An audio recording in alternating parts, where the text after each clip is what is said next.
በአማራ ክልል መሃል ሳይንት ገዳም ላይ በተፈጸመ ከባድ መሳሪያ ጥቃት 6 ሰዎች መገደላቸው ተሰምቷል። በአማራ ክልል ደቡብ ወሎ ዞን በመሃል ሳይንት ወረዳ በሚገኘው ርዕሰ አድባራት መታሃካ ነገስታት አትሮስ ማርያም ገዳም ላይ በተፈጸመ የከባድ መሳሪያ ጥቃት 6 ሰዎች እንደተገደሉና ከ20 በላይ ሰዎች እንደተጎዱ የገዳሙ አስተዳዳሪና የዓይን እማኝ ለቢቢሲ ተናግረዋል። ቅዳሜ የካቲት 28 ቀን 2018 ከረፋድ 3 ሰዓት ተኩል አካባቢ በሞርታር ጥቃት እንደተፈጸመ የርዕሰ አድባራት መታወቅ ነገስተ አትሮስ ማርያም አስተዳዳሪ መክበብ አባ ገብረ እግዚአብሔር ኃይለ ማርያም ተናግረዋል። ከዕለቱ ቅዳሴም በኋላ በደረሰው ጥቃት በገዳሙ አበው መነኮሳት ዲያቆናትና የድጓ ተማሪ መገደላቸውን የገዳሙ አስተዳዳሪ ተናግረዋል። በተፈጸመው ጥቃት አባታቸው እንደተገደሉባቸው ለቢቢሲ የገለጹት መሪጌታ ስምሁር ከቤተ ክርስቲያኑ ጩኸት ሲሰሙ እየሮጡ ቢሄድም እንደዛ ሆኖ አገኘሁት፣ ብዙ አስክሬን ተመለከትኩኝ፣ አስክሬኖቹና አንስቼ ለቤተሰቦቻቸው ሰጠሁም ብለዋል። የገዳሙ አስተዳዳሪ በበኩላቸው የገዳሙ መሪጌታ የድጓ አዳራሽና በዕለቱ ለሞት ዓመት መታሰቢያ መባ ይዘው ወደ ገዳሙ የሄዱ አዛውንት ሴት እግራቸውና እጃቸው እንደተቆረጠ የተናገሩም ሲሆን የደብሩ ጥበቃ ደግሞ አይናቸውና እግራቸው እንዳጡ አስረድተዋል። በተጨማሪ የመሳሪያ ፍንጣሪ የመታቸው 21 ሰዎች መቁሰላቸውን አስተዳዳሪው ገልጸዋል። በወረዳው በሚገኙ እንዲሁም ደሴ ከተማ ባሉ ሆስፒታሎች ሕክምና ላይ እንደሚገኙ ማክለዋል። ከቅዳሴ በኋላ የቤተ ክርስቲያኑ አገልጋዮች ለመባ በተሰባሰቡበት ወቅትም ጥቃቱ እንደተፈጸመና የአካል ጉዳት የደረሰባቸው ካህናት፣ መነኮሳት፣ የአብነት ተማሪዎችና ዲያቆናት እንደሆኑም ተናግረዋል። አሁን ደብሩ ላይ ያለሁት እኔ ብቻ ነኝ። ከመቶ ያላነሱ አገልጋዮች ነበሩ። አሁን ግን እኔ ብቻ ነኝ ያለሁት ይላሉ አባ ገብረ እግዚአብሔር። የተቀሩት አገልጋዮች እንደሸሹና ሌሎች አገልጋዮች ደግሞ በሕክምና ላይ እንደሚገኙ ማስረድተዋል። የገዳሙ አስተዳዳሪ የቤተ ክርስቲያኑ አዳራሽ፣ የቤተ ክርስቲያኑ ቆርቆሮና ምዕመናን ቤት ላይ ጉዳት መድረሱን ገልጸዋል።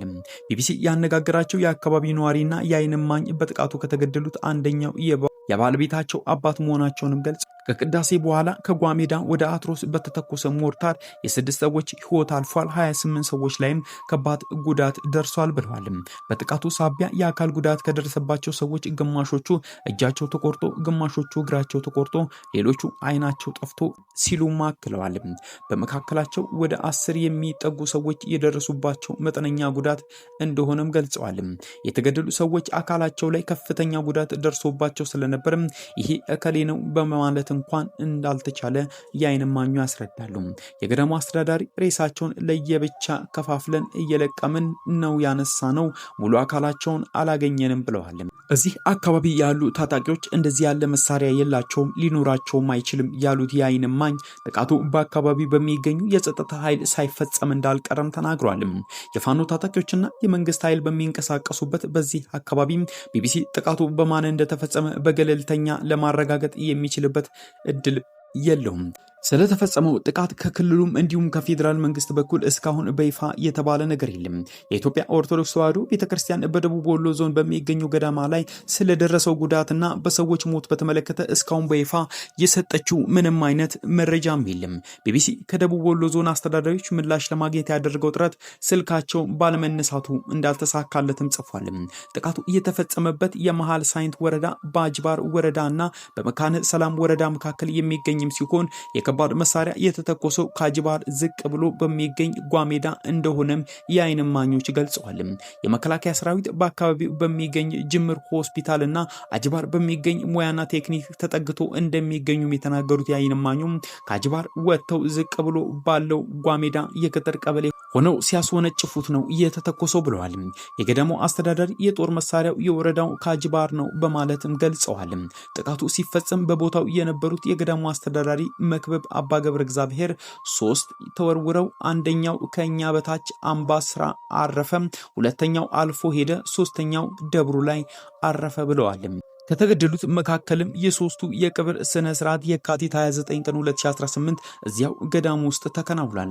ጥቃቱ ለምን እንደተፈጸመ የምናውቀው ነገር የለም ያሉት የገዳሙ አስተዳዳሪ የከባድ መሳሪያ መጥቶ ሲጨፈጭፈን አየን እንጂ ለኢትዮጵያና ለዓለም መጸለያችንንና ስርዓተ እግዚአብሔር ማድረሳችንን ብቻ ነው የምናውቀው፣ ጉዳትና ውድመት ይደርስብናል ብለን የምናስበው ነገር የለም ሲሉ አስረድተዋል።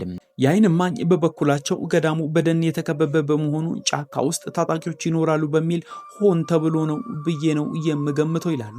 ታዲያ ቅዳሜ የካቲት 28 ቀን 2018 ጥቃቱ ከተፈጸመ አንስቶ በመሃል ሳይንት አካባቢ በተከታታይ ሲተኮስ ነበርም ሲሉም አክሏል። ከዚህ ቀደም በደቡብ ወሎ ዞን መሃል ሳይንት ወረዳ ህዳር 30 ቀን 2016 ዓ.ም በተፈጸሙ ሁለት የድሮን ጥቃቶች በርካታ ሰዎች መገደላቸው ነዋሪዎች ለቢቢሲ ተናግሯል።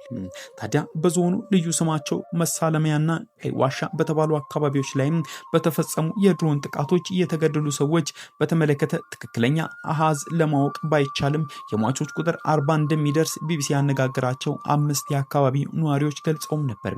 3 ዓመት ሊሞላው በተቃረበው በመንግስት ኃይሎችና በፋኖ ታጣቂዎች መካከል በአማራ ክልል ውስጥ እየተካሄደ ባለው ግጭት መካከልም በሚፈጸሙ ጥቃቶች ሰላማዊ ሰዎች እና በተቋማት ላይ ጉዳት መድረሱን የመብት ተቋማት ሪፖርት ሲያደርጉ መቆየታቸውም ይታወሳል።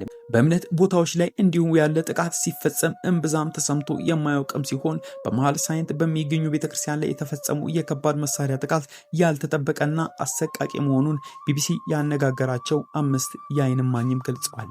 በሰው ሕይወትና በአካል ላይ ጉዳት የደረሰበት ጥቃት የተፈጸመበት በደቡብ ወሎ ዞን በመሃል አምሃራ ሳይንት በምትገኘው ታውካ ነገስተ አትሮስ ማርያም ገዳም ጥንታዊ ታሪካዊ ያላት ገዳም መሆኗን በመሃል ሳይንት ወረዳ ኮሚኒኬሽን በገጹ ላይ ያወጣው መረጃ ያመለክታል።